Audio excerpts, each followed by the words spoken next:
भावनात्मक प्रसव कहानी। अगर आप चैनल पर नए हैं तो सब्सक्राइब जरूर करें। आज मैं अपने जीवन का सबसे असाधारण दिन साझा कर रहा हूँ। मेरा 26वां जन्मदिन, मेरे बच्चे की डिलीवरी का दिन, और वह दिन जब मैं दिल का दौरा पड़ने से बची, यानी 26/10/2019 में। मैं बहुत ही कीमती 3 महीने की बच्ची एरियाना की रेशम माँ हूँ। ठीक है, मैं उसे विशेष कहने में पक्षपाती हूँ, लेकिन स्वयं विश्वास करने के लिए मेरी कहानी पढ़ें आप।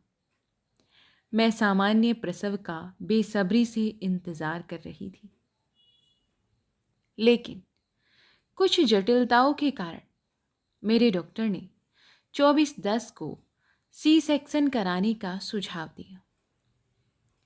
हमने अपने परिवारों से चर्चा की और नन्हे बच्चे के आगमन के लिए तैयार हो गए। उन्होंने हमें 26/10 की तारीख दी और मेरे पति और मैं, हम दोनों इससे बहुत खुश थे, क्योंकि उस दिन मेरा जन्मदिन भी था। 25वीं रात हमने आधी रात को मेरा जन्मदिन मनाया। वह रात कई मायनों में नींद हराम करने वाली थी। 26वीं सुबह मेरे जीवन की सबसे खुशी आने वाली थी, जो मेरे जीवन की सबसे बड़ी खुशी थी। लेकिन चिंता भी थी, जो बच्चे के जन्म के साथ आती है। मैं अपना पसंदीदा पायजामा पहनकर तैयार हो गई और हम आध्यात्मिक उपचार ध्वनियां सुनते हुए अस्पताल की ओर चल दी। नर्सों ने मुझे ओटी के लिए तैयार किया। हर कोई मुझे शुभकामनाएं और जन्मदिन की बधाइयां दे रहा था। मैं शुरू में थोड़ा घबराई हुई थी, लेकिन जब मैंने अपने गाइनों का चेहरा देखा तो मुझे तुरंत राहत सी महसूस हुई। उन्होंने प्रक्रिया शुरू की और एनेस्थीसिया डॉक्टर से दोस्ती की।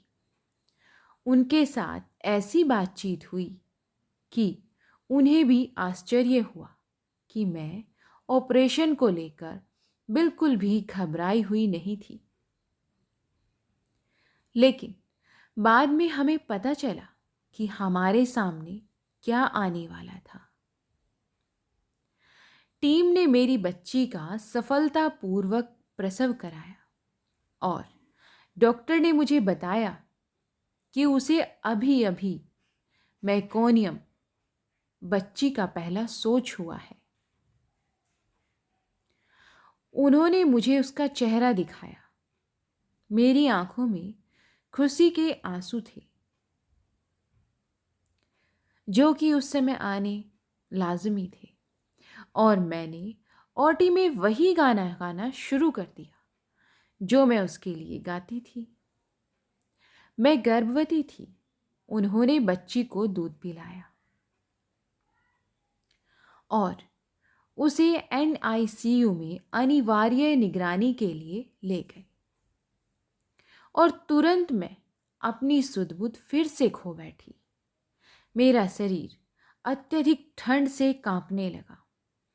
मेरे डॉक्टर ने स्थिति को नियंत्रित करने की कोशिश भी की, लेकिन दुर्भाग्य से यह हाथ से बाहर चली गई और मुझे कार्डियोमायोपैथी यानी हार्ट अटैक से गुजरना पड़ा।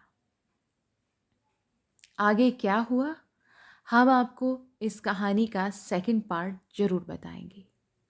सेकंड पार्ट का आप इंतज़ार जरूर करें।